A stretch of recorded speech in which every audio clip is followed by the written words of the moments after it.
Welcome back to the Overheard Podcast, recorded live in Banff. My name is Daniel Rudel, and with me always is my co-host, Matty Rage. Let's go. Let's go. Today's guest is one of the world's most influential environmental photographers. We are sitting with James Balog.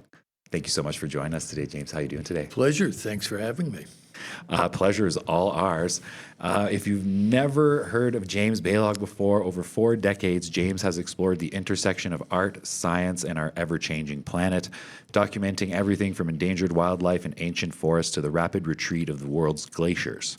He's the founder of Earth Vision Institute, an organization dedicated to revealing environmental change and inspiring a more balanced relationship with nature. His groundbreaking project, the Extreme Ice Survey, became the subject of the award-winning documentary Chasing Ice, capturing some of the world's most powerful evidence of climate change that's ever been captured on film. James is a fellow of the Royal Photographic Society and the International League of Conservation Photographers. All of his work dives deep into both the planet's fragility and his own journey through it. Here at the Banff Center Mountain Film and Book Festival, he will be sharing his life work and his latest discoveries and the powerful connection between ice, fire, and the human spirit.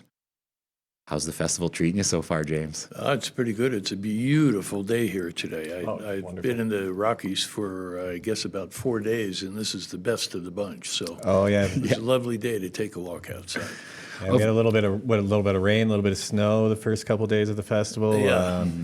Absolute bluebird day out there today. It's wonderful. Perfect. I, for one, was very excited to see the snow hitting the ground. This morning was a little chilly, though. I think -10 when I was doing my early morning rounds. So, it was a little bit brisk to wake up to, for sure. So let's get right into it. James, you spent your life exploring the relationship between people and nature. Where did that connection, or what inspired you to go along this journey? It's sort of a multi-layered thing. I really started out wanting to be a conventional nature photographer. This is all the way back almost 50 years ago.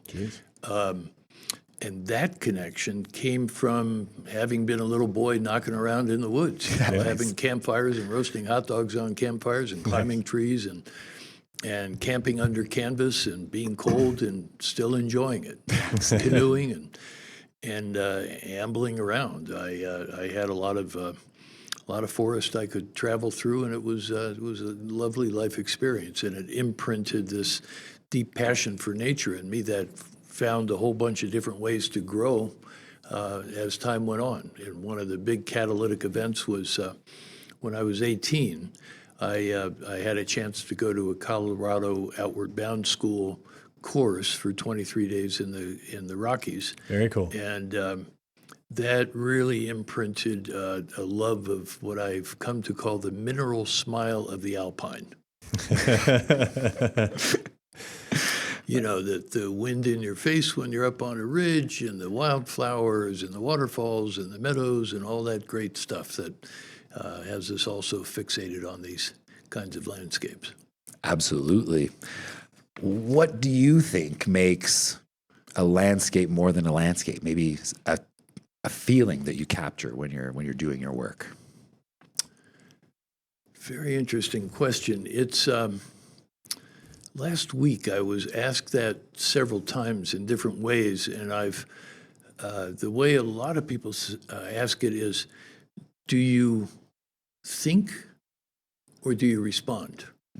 And the answer is that I respond for the most part. Maybe early on when I was still learning the craft, I would think and, kind of edit myself. And how does this compare to X? And, what's wrong with this? What's right with this?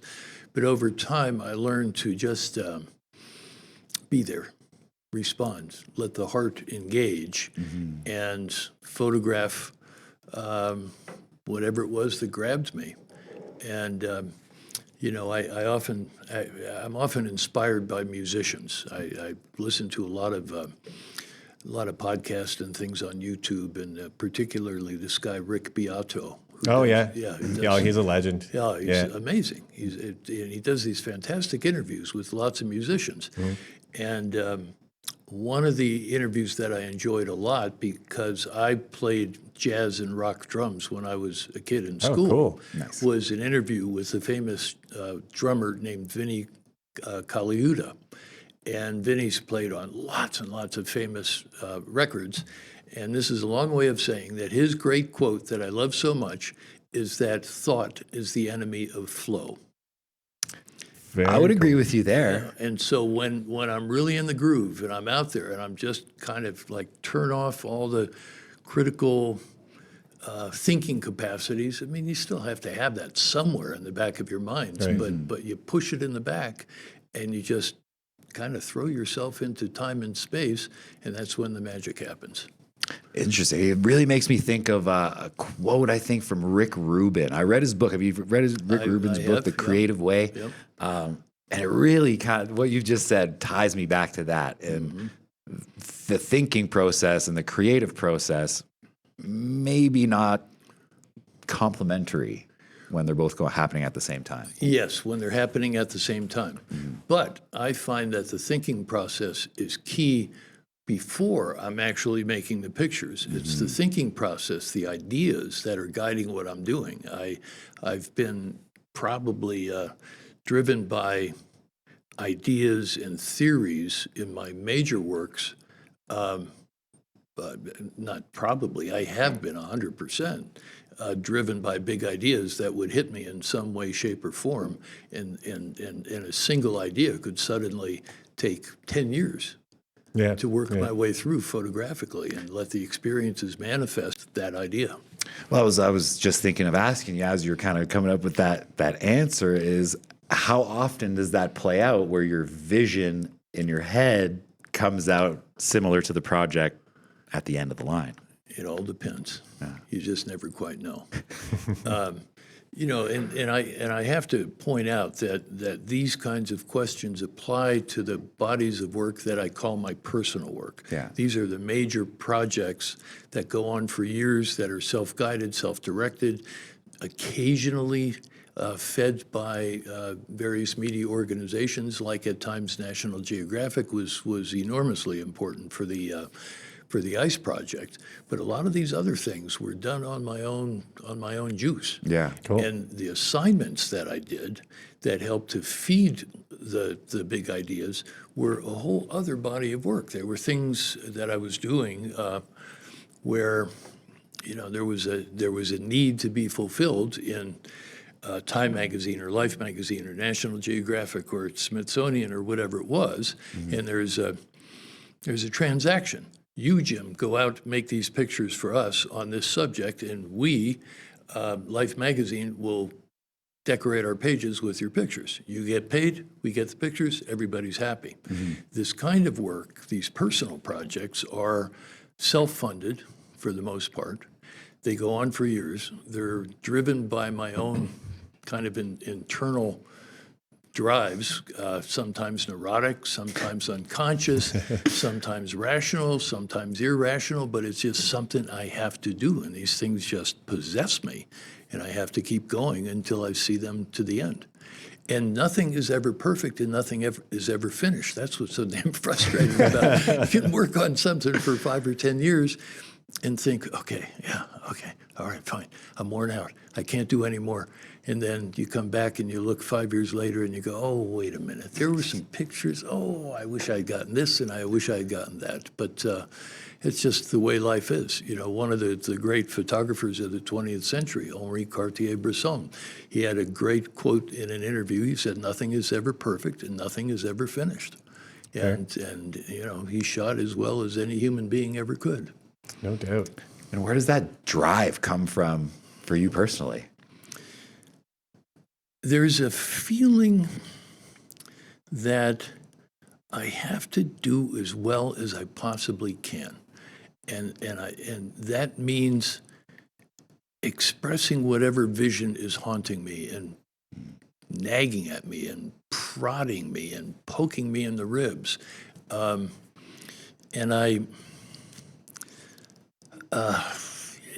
part of it, the neurotic part that I referred to, is in part from my parents. When I was a kid, never thought I was persevering enough. Interesting. So, you know, and that voice of my mother was in my head for a long time. Yeah. Yeah. And maybe some of the successive drive is a reaction to saying, I'll show you guys. Yeah, fair enough. But another key thing is that I just simply need to see these things emerge. I mean, somebody who's an artist has to give voice to what's inside their gut and their unconscious. And you go to the mat to see those things come alive, and that's really what it is. It has to happen. What feeling does that drive in you, say, when you release a project and it all comes together? Is it like a release or like a catharsis that... Yeah, there's definitely catharsis when you say, okay, well, I can imagine another 27 pictures, but these 72 pictures are good enough, and we're going to stop right here. Right. And it's always gratifying, you know, to see the relationships and the kinships among things. But there's something curious that I've never told anybody before in an interview. You wind up leaving things behind when you didn't realize it. And the reason I know that is because between 2021 and last year, I re-edited my entire life's work Wild. to make prints for the Library of Congress in Washington. Very cool. And so I went back through everything. I wanted to make sure that there weren't hidden gems back there that I missed. You know, when I edited the elephant pictures in 1990, you know, through a certain lens you've got in your head, you can miss things. So I went back and I re-edited everything. And lo and behold, there were some pictures that had fallen off the wagon. And I'm sure glad that I scooped them up again and that they became part of the life's work. Could you maybe describe the composition of one that you revisited that brought you back? Or Well, one that really floors me and really sticks in my head when I think about this is there was a certain iceberg in Antarctica that I photographed. And I photographed a lot of icebergs. You know, you kind of get punch drunk and blind after a while with all the ice I photographed. But this one particular picture, it was sort of a low-slung iceberg, and it had these two angled planes going away from the center of the picture off to the edges. And there were these little conchoidal fractures, they're called, these little arc-shaped fractures in the ice as it went away. And I shoot in color, and I tend to see in color almost entirely. I haven't done that much black and white photography. And this picture, I shot it, and at the moment I shot it, I thought, that's a good picture. Then I brought it home and looked at it again. Okay, that's a good picture. And then we printed it, and I thought, so what's wrong with this? Something's off here, and I don't understand what it is. And because somehow I felt that there was more in that picture than we were getting in that color print. When we were printing for the Library of Congress, which was a job that took 2 years, I was getting near the end of those 1,300 prints. And we looked at the color print. I said, this has to go in. And we looked at it and said, yeah, okay, it's fine. And I just had this brainstorm, and I thought, wait a minute, let's do it in black and white. And so I had my collaborator in the studio printed in black and white, and suddenly, shazam, there it was. You know, it was hiding in plain sight the whole time. Wow. I think that goes a lot to say that sometimes when you're looking for the solution to a problem, adding something is maybe not always the solution, but taking something away might be where you find your gold. Absolutely. You know? Yeah, definitely. James, after traveling all over the world and being exposed to the kind of change that you see in the landscape, how has that changed your perspective of your place in the world? Oh man, that's a long story, and that's part of what I'll be. Actually, not a part of. It's the essence of what I'll be talking about tomorrow night. Amazing. I've had this complete transformation in my thinking about myself and about you guys and about everybody around us.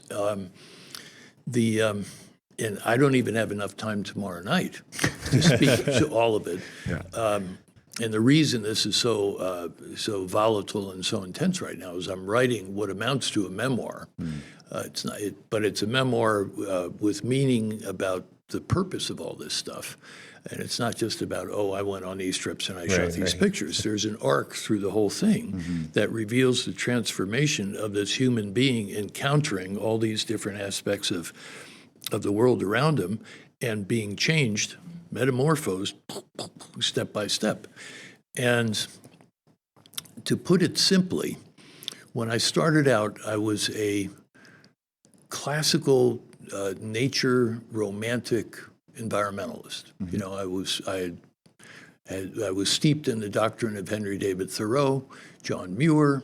The attitude is nature is over there, humans are over there, and the classical attitude even today is humans are a debased fallen life form. That's what we've been telling ourselves for a long time, especially in contemporary environmentalism. And through all of these different experiences, through the endangered wildlife and the trees and the fires and the volcanoes and the ice and looking at sea level rise, I shifted. I just didn't see things in terms of that polarity anymore. And for decades, I was consciously chasing what I perceived as a collision because I had it in my head. Nature's over there, people are over here, we're colliding. That's what I'm looking at. That's the big historical event of our time. And through all of this, and it was really the ice that lit me up on this, I realized we're not separate. We're actually we're an organic part of the operation of the world. For sure. Earth, air, fire, water, and people. It's all one thing. We're not separate at all. And our environmental traditions have been leading us astray. I would agree with you there. I think if we take a look at, say, First Nations as an example of their interconnectedness with nature and their success of living off the land in the way that they did for thousands of years, definitely something that's lost in translation throughout the years. I mean, that's a perspective that's... Yeah. In fact, there have been, innumerable indigenous traditions that lived with that assumption. Western civilization, we did not live with that assumption. The Eastern traditions also mostly or entirely lived with those assumptions. Absolutely. And ironically, and this is the real curveball that's in my life's work, is it was in a recognition of the collision, not the collision, but the impact that humanity was having on nature that I realized we were united. I didn't need mysticism. I didn't need rhetoric. I didn't need poetry. It was the Anthropocene, the changes in the world that we were propagating revealed the truth of our integration in the system. And so I'm coming at it as a modern, scientifically oriented, rationally based 21st century American. I'm not coming at it as somebody from First Nations. I'm coming to the same point as they were at for a long time through a different contemporary means. Yeah. Very well put. Okay. Yeah, wild. That's just opened my... Well, it's kind of... I'm trying to get this book finished, and like each month of the past 4 months, I keep having these new kind of mind-exploding realizations, and it keeps leading me further and further off the old arc that I thought I was on. But I'll get it done sooner or later. Well, you know it when inspiration hits. Sometimes you don't know when or why. It seems to have a mind of its own. Go for the ride. I used to say years ago, it feels like an eagle flies by you and puts its talons in your shoulders and carries you away. And you don't have any choice. You just go with it. Absolutely. Let's talk a little bit about the Earth Vision Institute. You merge art and science to tell powerful stories. How do you keep those two worlds in balance?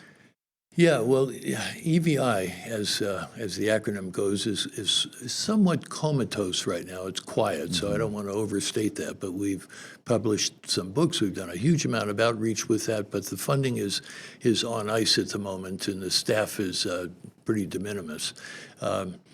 But the core of your question, how do you combine the art and the science? Yeah. That remains key to everything I do, whether it's writing this book or going out to shoot the next picture next week.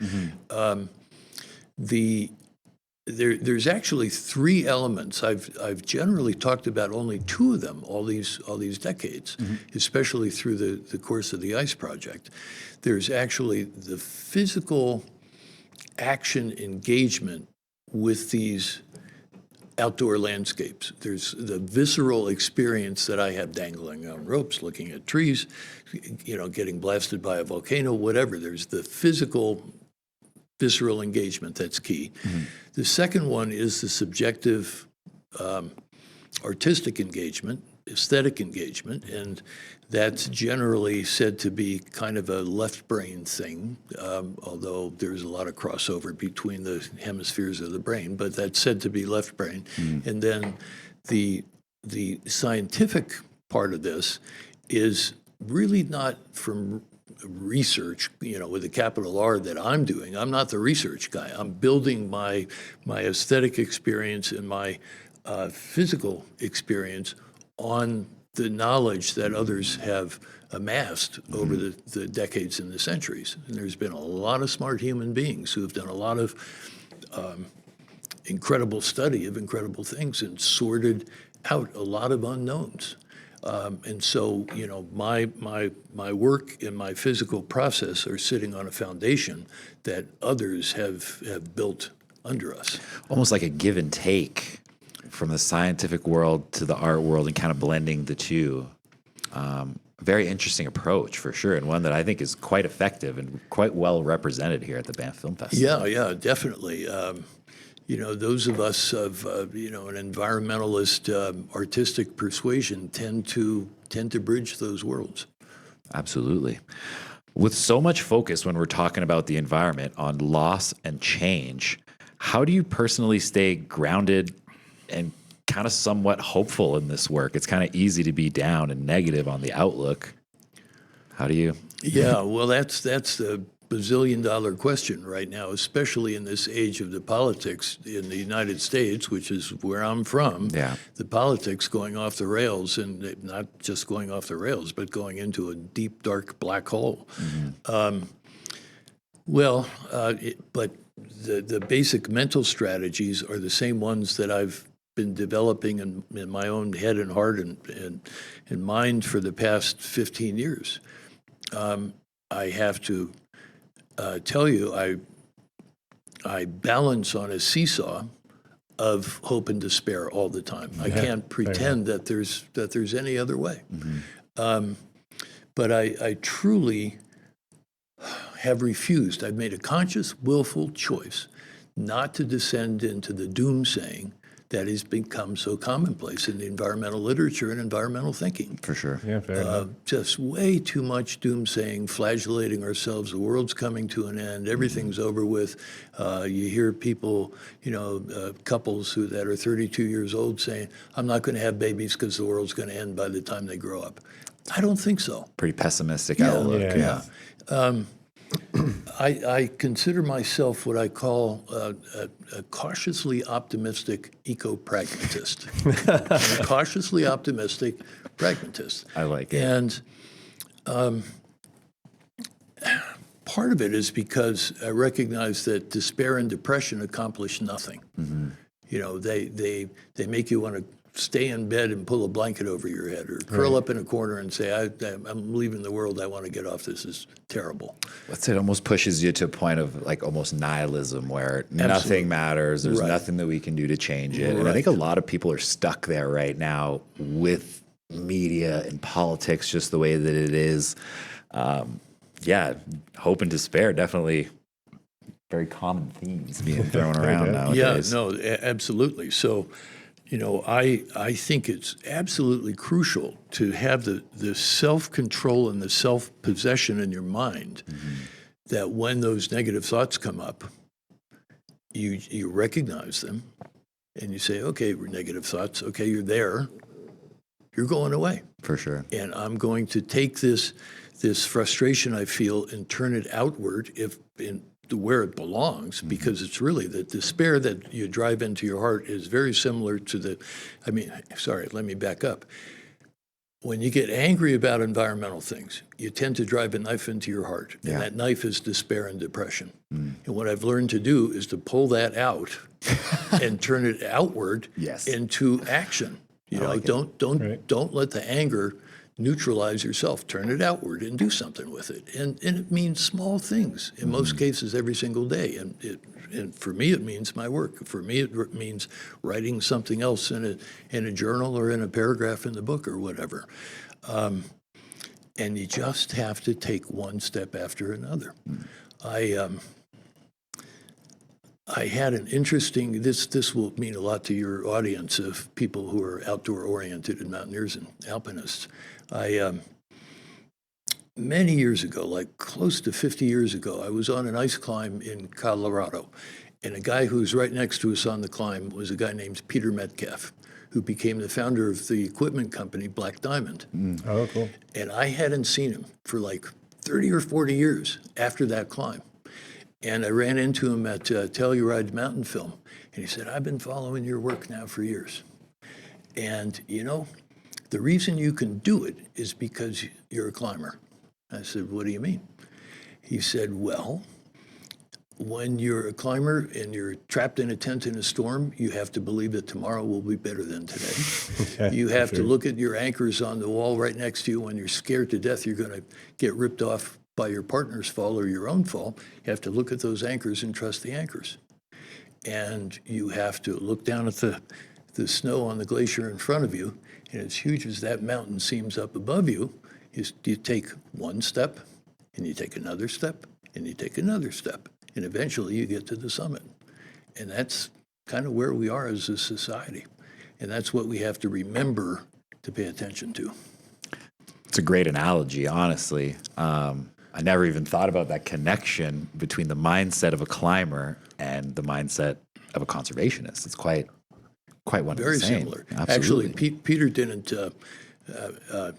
talk about that trudging up the glacier. That was my own addition that made it a threesome there. But where it came from was I remember getting dropped off by a bush pilot in Alaska, and my partner and I, there were just the two of us going to climb Denali. Oh, cool. And we're down at 6,500 feet and looking up at that monster 20,320 feet above us. Yeah. And I'm looking at that thinking, God damn, we're never going to get up there. It's just too far. And the whiteout came in up the glacier, and you just kind of looked down at your ski tips and said, "Okay, let's take another step." And you keep going. And 2 weeks later, we were on the top. Sure enough, right? 2 feet in a heartbeat. And a lot of courage, I think. That's definitely what's needed. A lot of sweat. That as well. Let's talk a little bit about the Extreme Ice Survey. That remains one of the most ambitious photographic projects ever attempted. What was the biggest hurdle in bringing that vision to life? Oh, man, it was a beast. I would have to say it was actually, it had several parts that were really big mountains that we had to climb.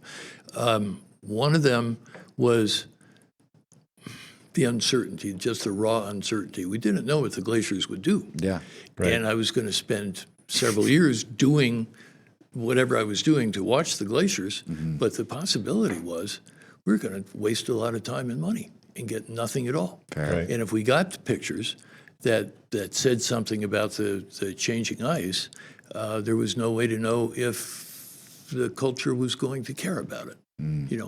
When you do these extended multi-year projects, you're aiming in one direction, and the culture is moving the target at the same time you're aiming at where the target was, and then the target moves to some other place through externalities. True. And you don't know if you're going to reconnect with the cultural target. So all the uncertainty was a big thing.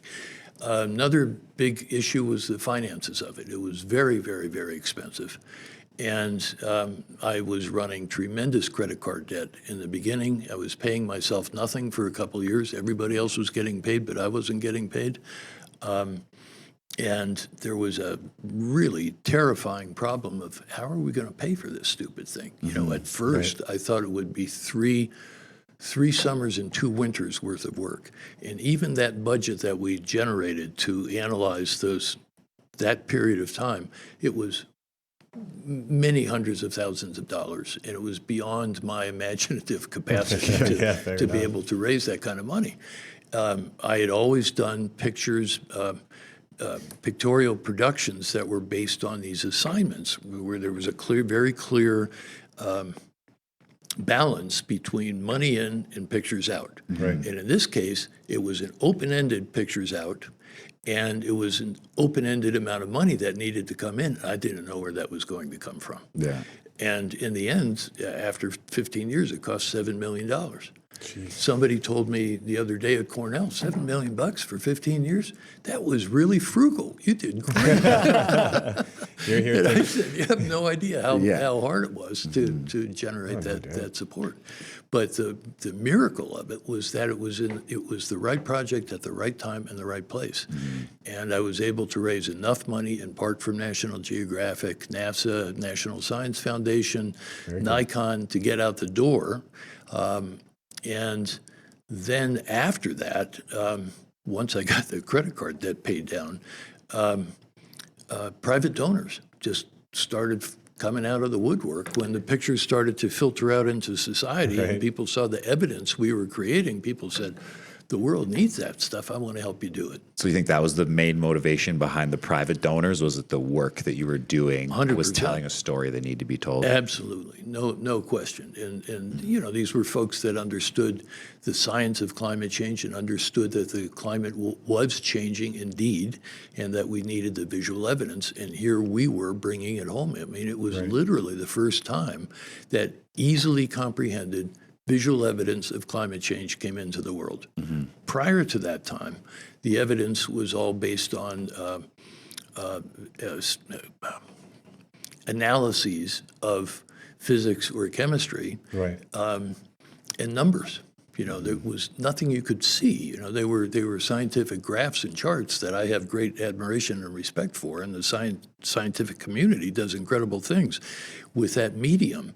But the general people on the street don't engage with a graph. They just don't understand it, right? I think is the biggest thing for It's not sure. an easily consumed piece of information. It's like it doesn't quite hit home the same as photographic evidence. Like, look at this. Like it's for sure. Bam, it's in your face. Yeah, you can't escape it at that point. But you know what's so weird about that?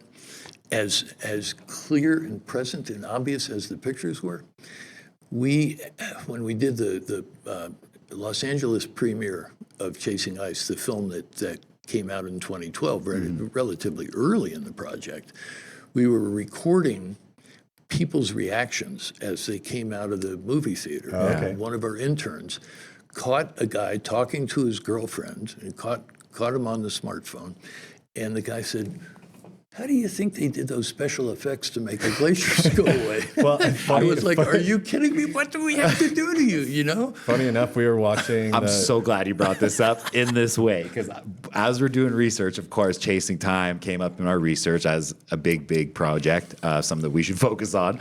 The glacier calving sequence, particularly. That's probably the one you're talking about, because... I showed it to Matt. I'm like, you have to see this. And I was like, that's like the scale of that is so wild. I was like, it almost looks like AI. Like it's just, it's still like just something on that magnitude for the average person is just like, that's insane. Like it's just wild to think that that's happening and like no one knew about it before that. You know what I mean? Incomprehensible. Yeah, right? it's just, it's wild. Yeah. Now, how do you think that sequence maybe changed the conversation that comes around ecological conservation? Because that's a very moving sequence. If you haven't seen it out there and you're listening, you can find it on YouTube, or better yet, I'll show it tomorrow night, actually. What was it? A chunk the size of like Lower Manhattan just like broke off and flipped into the like it's absolutely astonishing. If you haven't seen it, your jaw will hit the table. I guarantee you. Yeah. Well, you know, there was a lot of interest in it when we started to show it, and then it became, of course, a central part of the film Chasing Ice in 2012.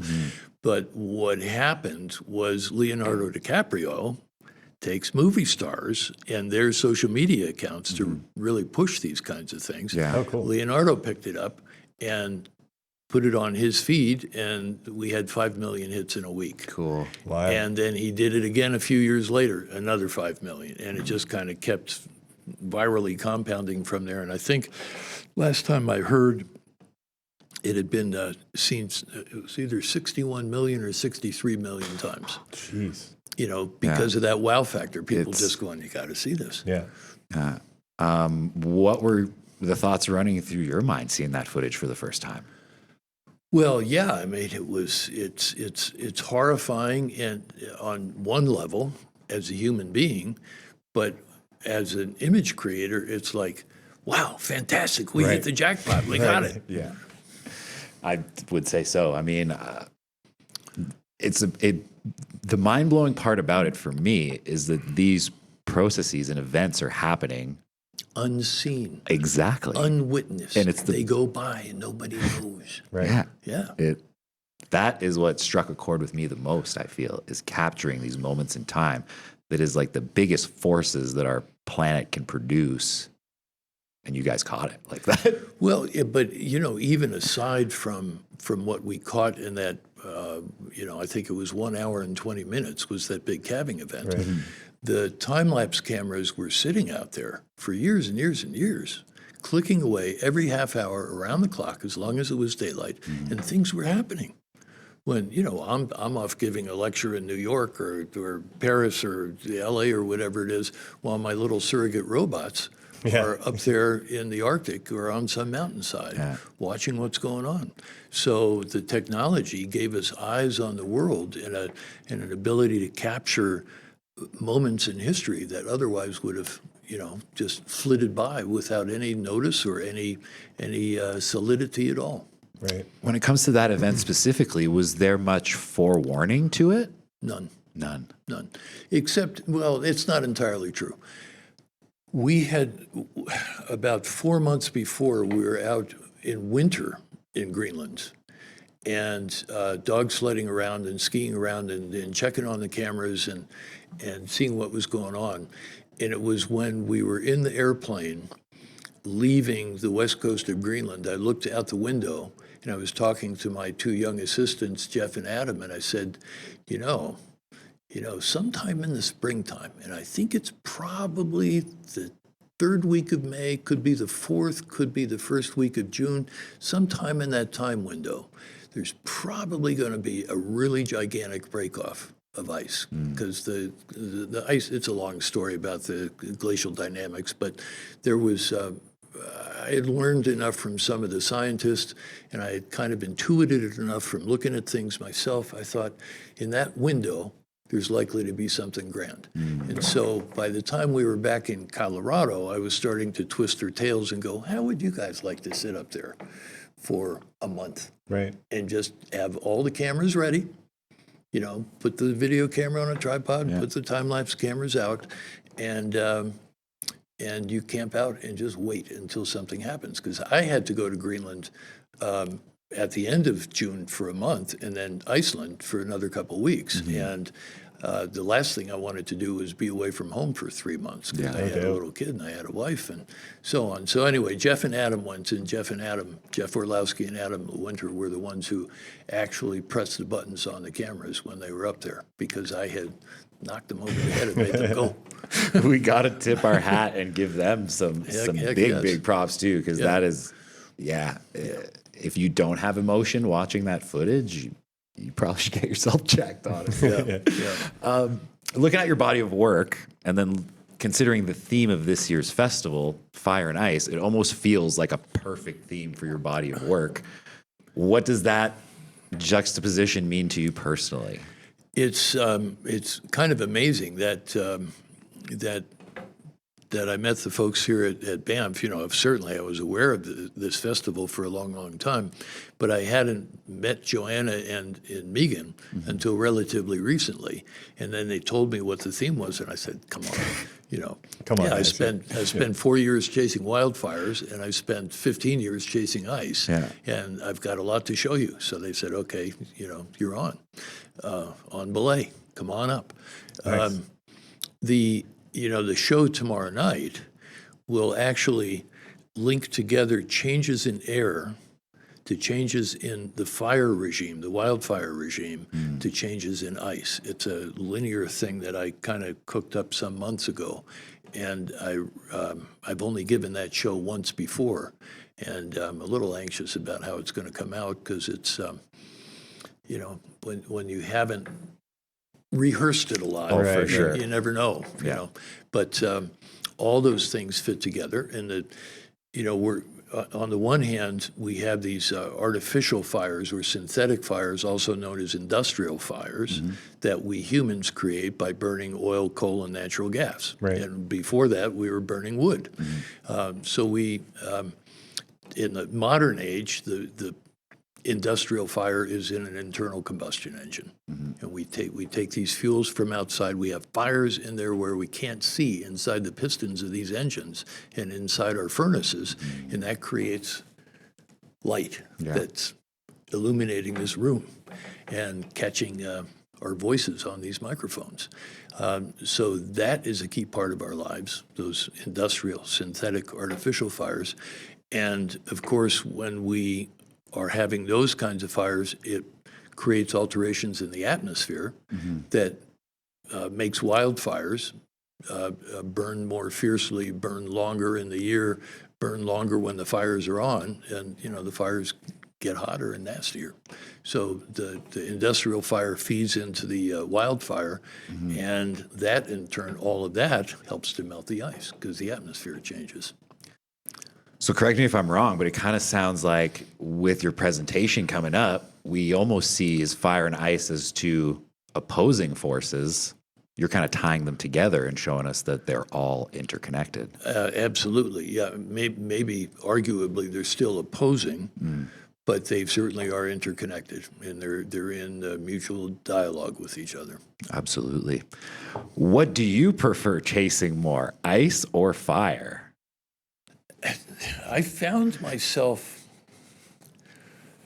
last week at Cornell University in Ithaca when I was doing some lectures there. I found myself twice saying that the most interesting science I've ever been exposed to is fire. And I feel like I'm betraying.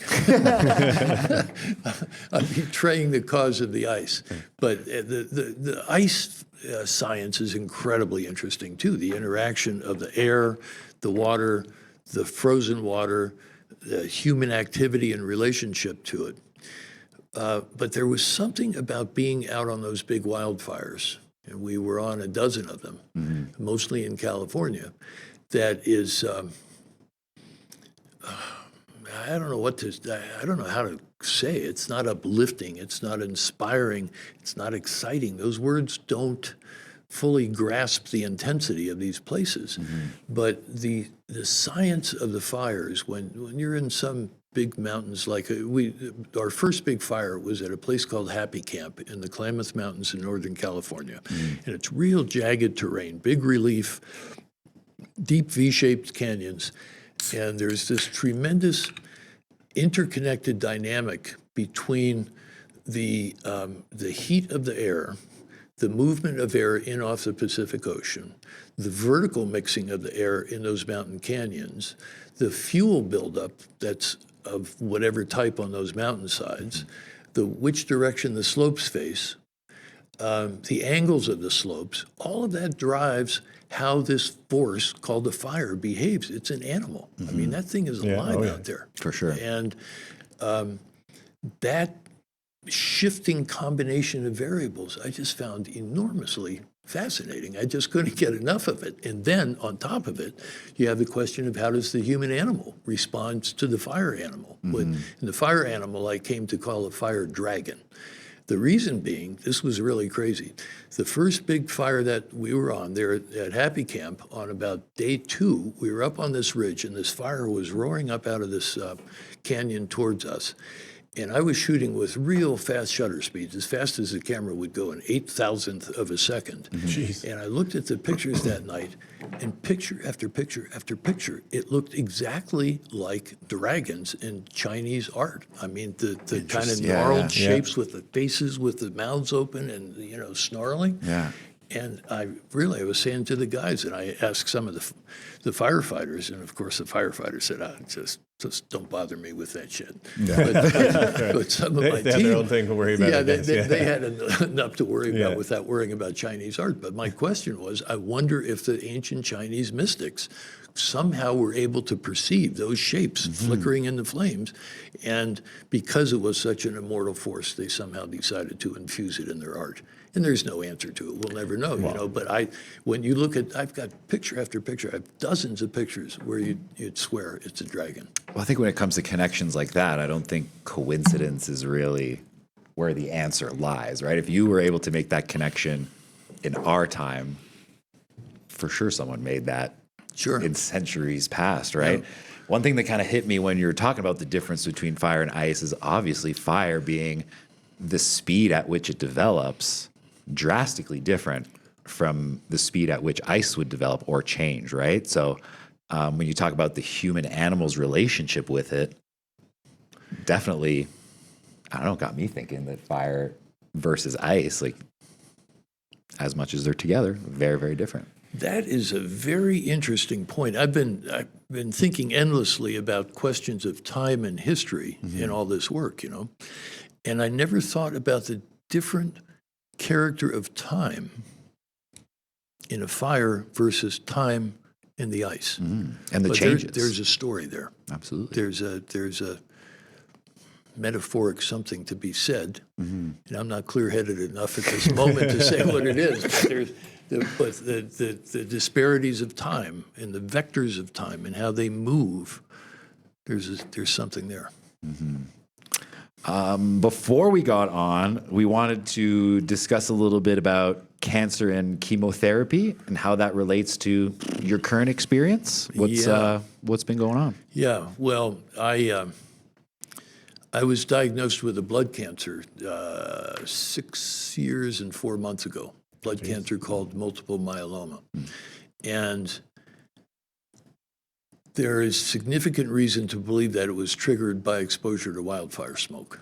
Oh, wow. There may have been an embedded genetic something that was sitting in there waiting, and then the catalyst is the exposure to the smoke. Wild. And there's a big body of literature. I've got a stack of science papers this thick in my office that connect blood cancers and lung cancers in wildfires, in wildland firefighters to these exposures to smoke. And the issue is that in the smoke, you're exposed to benzene and formaldehyde, along with about 70 other chemicals that we don't even know if they're carcinogenic or not. You should see the list of these chemical, names. Names. Yeah. They don't. It's not even names. It's like 2, 4, 5, X, Y, Z. And these names go on forever.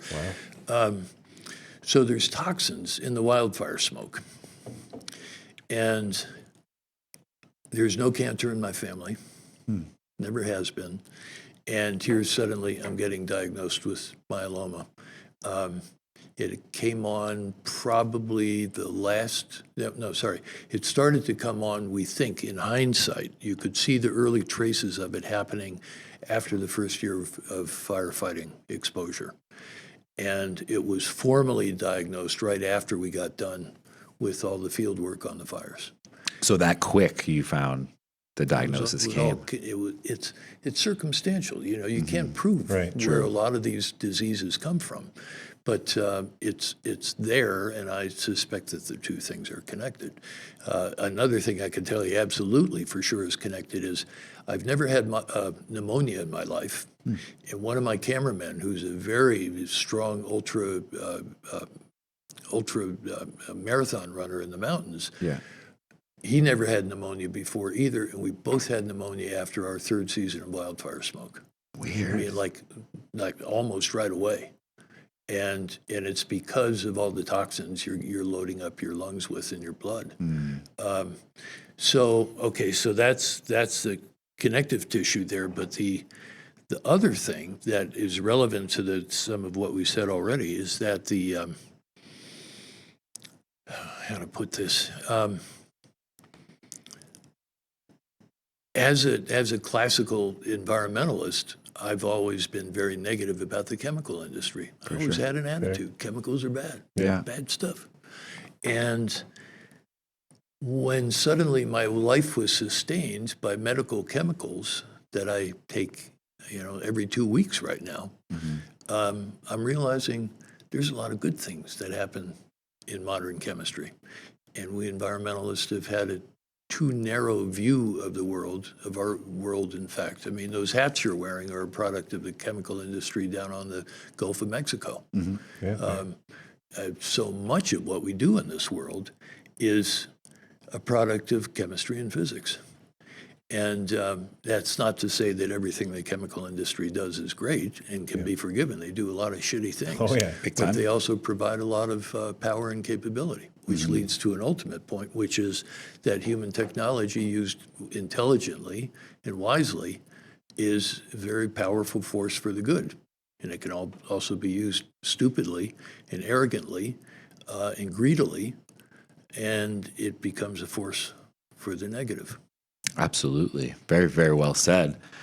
One question that kind of just came to me as we're talking about this whole climate change in more specific ways. Yourself has seen the evidence of climate change firsthand through your work throughout the years. What would you say to a climate change denier? My answer is always look at the evidence.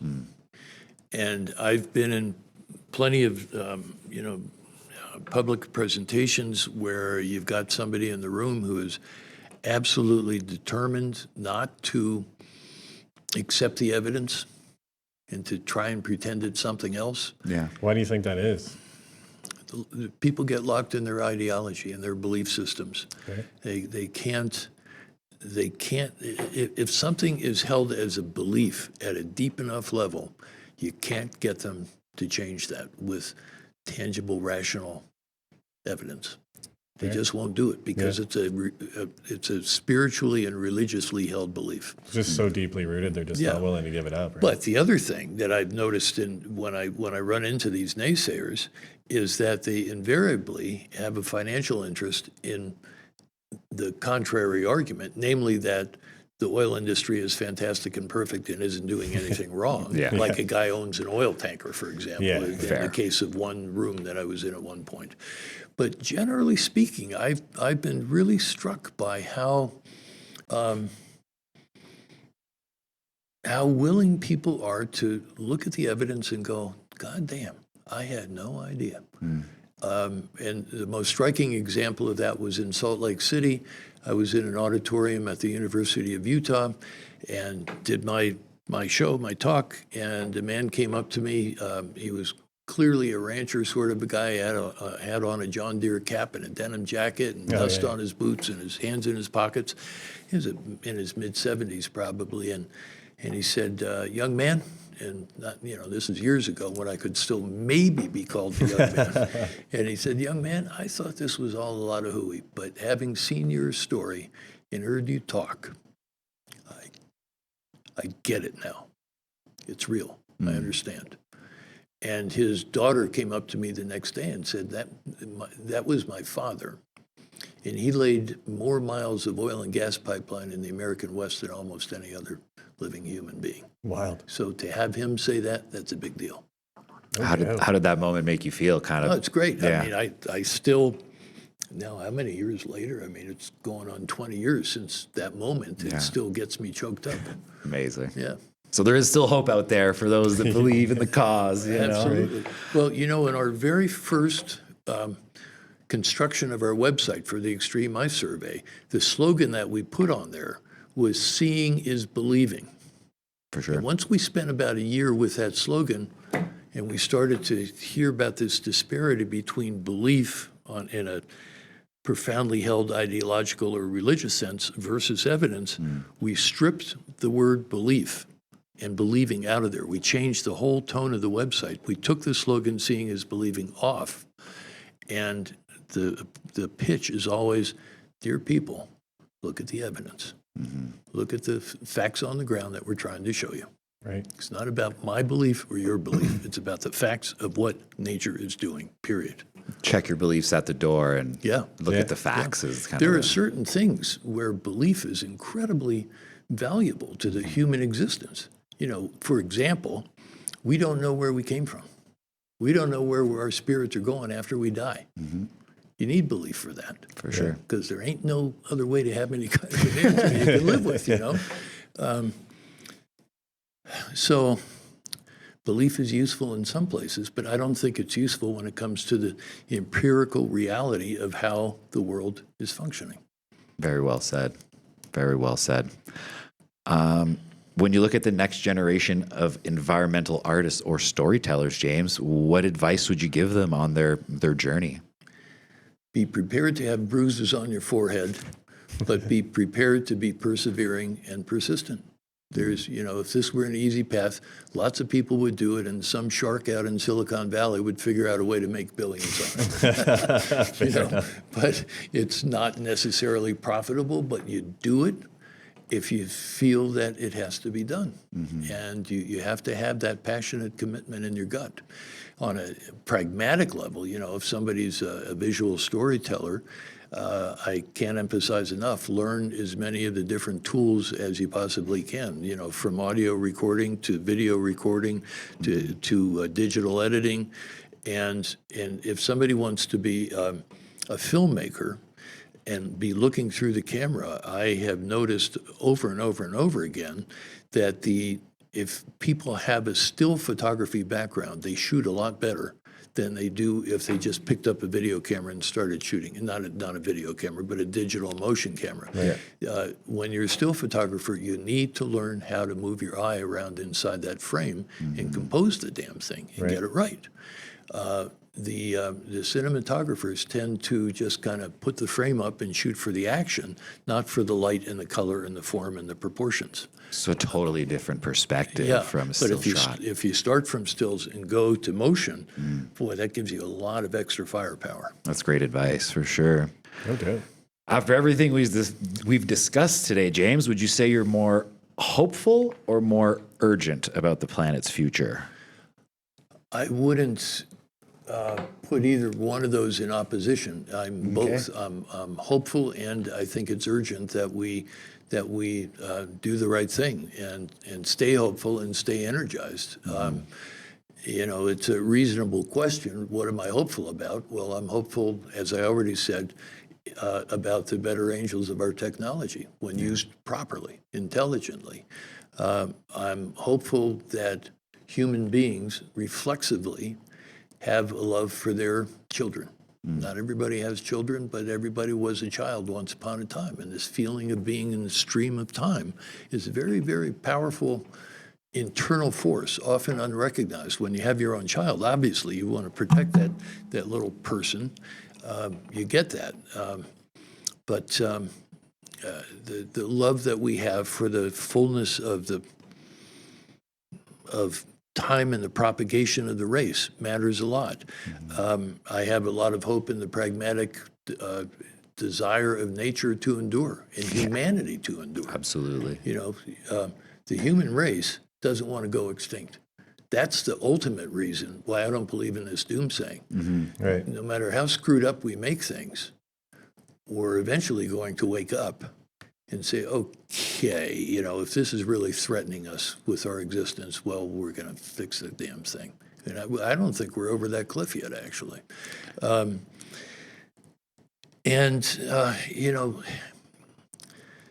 The power of nature itself is just unfathomably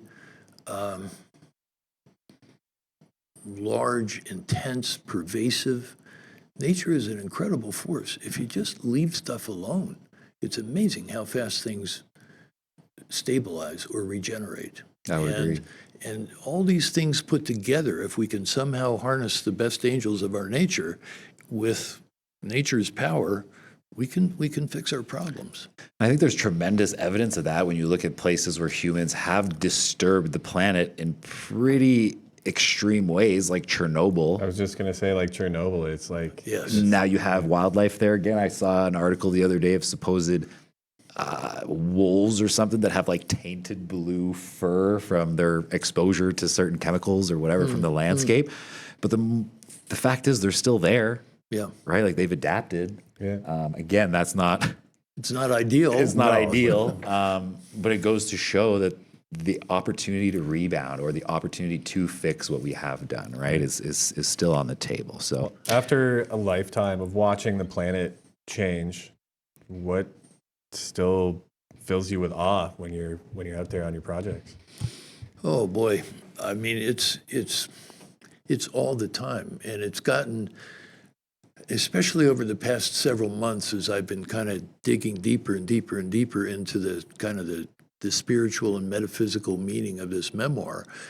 I'm struck with awe by everything, but in very, very, very simple terms, it's the basic life force of that system out that window. I mean, taken in toto, it's just mind-boggling that it works.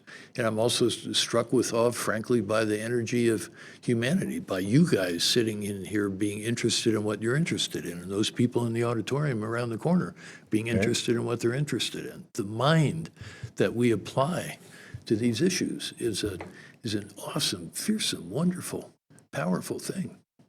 And again, it's why we've got to use it properly. very well said. Okay. Before we go, one last question. When people look at your life's work or your whole body of work, what do you hope they take away from it? Passion, desire, and hope. Well, I think you have plenty of that. Sure. I never put those three words together before, but you got it just now. I love it. I love it. Awesome. Well, thank you so much for chatting with us today, James. Some great themes that we've covered here. Thank you so much for your perspective, your advice to young storytellers, and taking us through your own personal experience. I think there's a lot of lessons to be learned there, not only personally, but as a society, and how we can move forward to better protect this big blue marble we're on, you know? I hope so. I'm doing the best I can with the tools I have, which I've said about 90,000 times, and I said it at the end of Chasing Ice. Doing the best I can with the tools I have. Well, we tip our hats to I you. think you're doing a great job. Yeah. Absolutely. Thanks big to you thank guys, too. You're doing good things. Thank you so much. Well, that's all the time we have for today, guys. If you're still with us, make sure you go hit a like and subscribe. If you don't have your tickets yet for James's discussion, you can still get them, I believe, on the Banff Center website. Plenty of film viewing still to go and book discussions, especially on Thursday. So go to Banff Center Mountain Film and Book Festival to get your tickets. Big shout out to Drink Shaft, our sponsor since day one. Couldn't do any of this without them. Again, can't thank you enough, James. And like every week, we'll see you next Tuesday.